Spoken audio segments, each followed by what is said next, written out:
ಕಲಾಪದ ವೇಳೆ ನುಗ್ಗಿದ ಯುವಕನನ್ನ ಹಿಡಿದು ಥಳಿಸಿದ ಸಂಸದರು. ಲೋಕಸಭಾ ಕಲಾಪದ ವೇಳೆ ಗ್ಯಾಲರಿಯಿಂದ ಹಾರಿ ಸ್ಮೋಕ್ ಬಾಂಬ್ ಸಿಡಿಸಿದ ಯುವಕರಲ್ಲಿ ಓರ್ವನನ್ನ ಹಿಡಿದ ಸಂಸದರು ಗೂಸಾ ನೀಡಿದ್ದಾರೆ. ಯುವಕ ಸಾಗರ್ ಶರ್ಮಾ ಗ್ಯಾಲರಿಯಿಂದ ಹಾರಿ ಸಂಸತ್ನಲ್ಲಿ ಓಡಾಡುತ್ತಿದ್ದಾಗಲೇ ಸಂಸದರೆಲ್ಲ ಆತನನ್ನ ಹಿಡಿದು ಚೆನ್ನಾಗಿ ಥಳಿಸಿದ್ದಾರೆ. ಸಾಗರ್ ಶರ್ಮಾ ಕೈಗೆ ಸಿಗುತ್ತಿದ್ದಂತೆಯೇ ಸಂಸದರೆಲ್ಲ ಗುಂಪು ಗುಂಪಾಗಿ ಆರೋಪಿಗೆ ಗೂಸಾ ಕೊಟ್ಟಿದ್ದಾರೆ. ಪ್ರತಾಪ್ ಸಿಂಹ ಬಹಳ ಬುದ್ಧಿವಂತ, ಅವರ್ಯಾಕೆ ಇಂಥವರಿಗೆ ಪಾಸ್ ಕೊಟ್ರೋ ಡಿಕೆಶಿ ಕಿಡಿ. ಪ್ರತಾಪ್ ಸಿಂಹ ಬಹಳ ಬುದ್ಧಿವಂತ, ಅವರ್ಯಾಕೆ ಇಂಥವರಿಗೆ ಪಾಸ್ ಕೊಟ್ರೋ ಅವರ ಹೆಸರು ಹೇಳಲು ಇಲ್ಲಿ ನನಗೆ ಇಷ್ಟವಿಲ್ಲ ಎಂದು ಡಿಸಿಎಂ ಡಿಕೆ ಶಿವಕುಮಾರ್ ಪ್ರತಾಪ್ ಸಿಂಹ ವಿರುದ್ಧ ಕಿಡಿಕಾರಿದ್ದಾರೆ.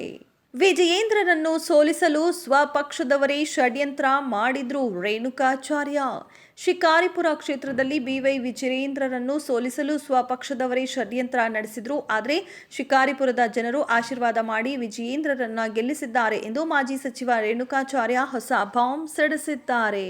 ಯಶ್ ಮಗಳು Aira grand birthday celebration. Rocking star Yash ಅವರು ಅದೆಷ್ಟೇ ಬ್ಯುಸಿಯಾಗಿದ್ರೂ ಸಹ ಕುಟುಂಬದ ವಿಚಾರದಲ್ಲಿ ರಾಜಿ ಆಗೋ ಮಾತೇ ಇಲ್ಲ ಎಂಬುದು ಮತ್ತೊಮ್ಮೆ ಪ್ರೂವ್ ಆಗಿದೆ. ಹೊಸ ಸಿನಿಮಾ ಕೆಲಸದ ಬ್ಯುಸಿ ಶೆಡ್ಯೂಲ್ ನಡುವೆಯೂ ಕೂಡ ಮುದ್ದು ಮಗಳು ಐರಾ ಹುಟ್ಟುಹಬ್ಬವನ್ನ ಗ್ರ್ಯಾಂಡ್ ಆಗಿ ಯಶ್ ಮತ್ತು ರಾಧಿಕಾ ಆಚರಿಸಿದ್ದಾರೆ.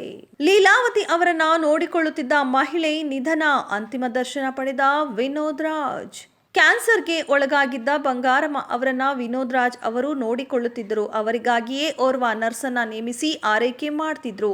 ಮೈಲನಹಳ್ಳಿ ತೋಟದಲ್ಲಿ ಸುಮಾರು 25 ವರ್ಷಗಳಿಂದ ಲೀಲಾವತಿ ಅವರ ಜೊತೆಗಿದ್ದ ಬಂಗಾರಮ್ಮ ಅವರು ಈಗ ಕೊನೆಯುಸಿರೆಳೆದಿದ್ದಾರೆ.